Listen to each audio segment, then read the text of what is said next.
May mga araw na nagluluto ako, hindi lang dahil gutom, kundi para lang mag-slow down. Simple lang to, pero isa to sa mga ulam na somehow nakaka-complete ng araw. Siyempre, kailangan may taste test. Pinreheat ko muna yung oven, tsaka ko binuksan yung exhaust at ilaw ng hood. Tofu yung main ingredient today. Simple lang siya, pero ang daming pwedeng gawin. Binabad ko muna siya sa tubig na may konting asin, tapos dahan-dahan ko siyang pinatuyo. Hindi pwedeng madaliin kasi baka madurog.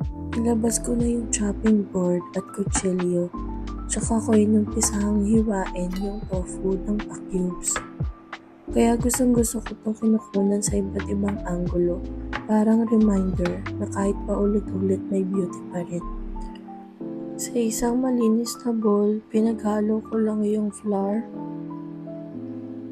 cornstarch, konting paminta, asin, at paprika. Tapos inumpisahan ko nang i-coat yung tofu isa-isa.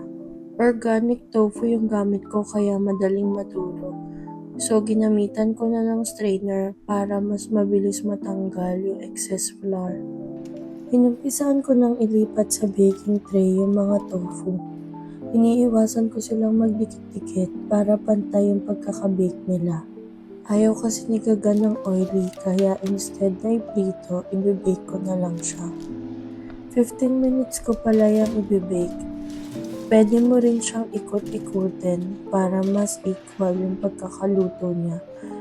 Organic tofu nga pala yung ginamit ko, kaya yung texture niya masyadong malambot.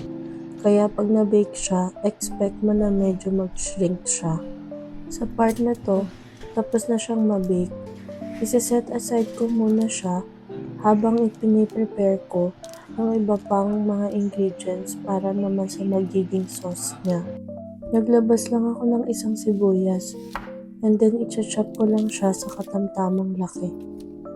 Ewan ko ba, pero nakaka-relax maghiwa. Nakaka-relax, pero nakakaiyak din. Ang sakit sa mata, no? Ginusto mo yan, kaya panagutan mo. Nag-prepare pala ako ng isang malinis na bowl tsaka ko nilagyan ng mayonnaise. Tansyameter lang ako guys, kaya kayo nang bahala. Tumansya sa ilalagay nyo.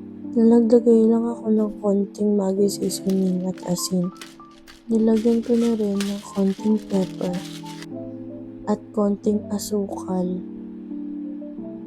Oyster sauce, tsaka ko hinalo ng hinalo.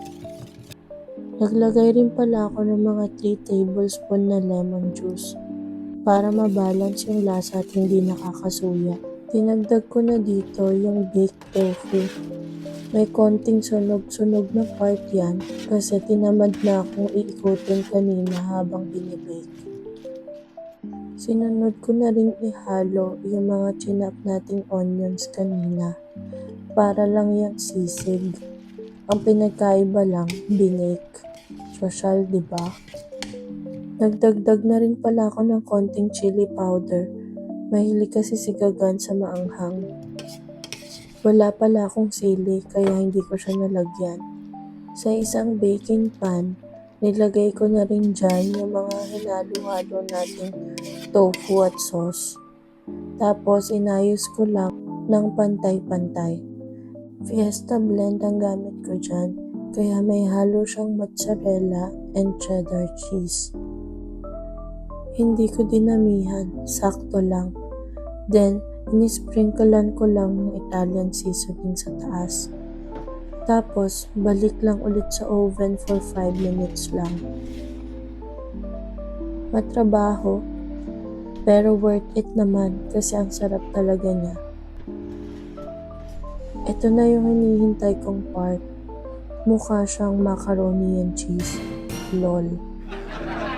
Simple lang siya kung tutuusin, pero ginawa ng may oras at effort. Kung ako sa inyo guys, try nyo din. Tapos balikan nyo ko Sabihan niyo ko kung masarap ba siya o hindi. Kumuha na ako ng serving kasi syempre si Gagan muna ang unang titikim. Nahiya pa yan, kunyari nagulat. Kala mo naman hindi niya alam na nagluto ako. Pag ganito yung reaksyon niya, alam kong pasado.